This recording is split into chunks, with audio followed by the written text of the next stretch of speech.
to my YouTube channel. Well, today we're going to be discussing whether you actually need to have a piano if you want to take lessons. And the short answer to this is a resounding yes, because there will be no improvement in your playing until you have regular access to a piano, which will allow you to do some practice. This doesn't mean, though, that you have to buy a piano. There are lots of different options available. You might decide to rent to start with. There are lots of different options on this. You can rent for 6 months, you could rent for a year. It could be a new piano, it could be a second-hand piano, and at the end of the renting period you will probably be able to buy it. And by then, of course, you'll know if you want to continue your playing, you'll know if it's the hobby for you, so that might be quite a good idea. You can also look into digital pianos or electronic pianos, such as the Yamaha's Clavinova. And these are much smaller instruments. You still get the complete keyboard, it's the same size, but the actual instrument is much smaller. This is a small grand piano, but the Clavinova is a lot smaller, so it will fit into your home easily.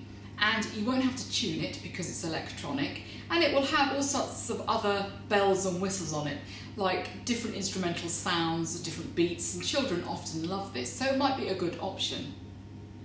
If you want to pick up a fairly cheap or inexpensive instrument, you might look on websites like eBay, Gumtree. You may be able to pick up one for a few £100s, but of course you won't know the quality until you actually go and collect it. That's the only thing with those websites. If you decide to buy a new or second-hand piano, you need to go along to your local retailer, and they'll be able to play it for you. Do ask them to play it, and you'll hear how it sounds. You've got to fall in love with the sound. And if you want to buy a new piano, you might be able to find one for maybe £2,000 for a cheap upright, and they go right up to £100,000, over £100,000 for the top of the range Steinway Model D, and that's the Rolls-Royce of pianos. Other options are to look in local church halls, local junk shops, maybe in schools, and they may be getting rid of pianos that they don't want, because sadly pianos are becoming more obsolete lately.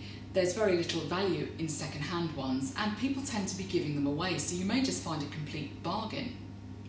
A friend of mine recently picked up a grand piano at the local cancer charity shop, and literally they gave it to her because the piano was taking up so much room in the shop. So you really have lots of options, and you needn't spend a lot of money, but you will need to have one or regular access to one if you want to improve your playing.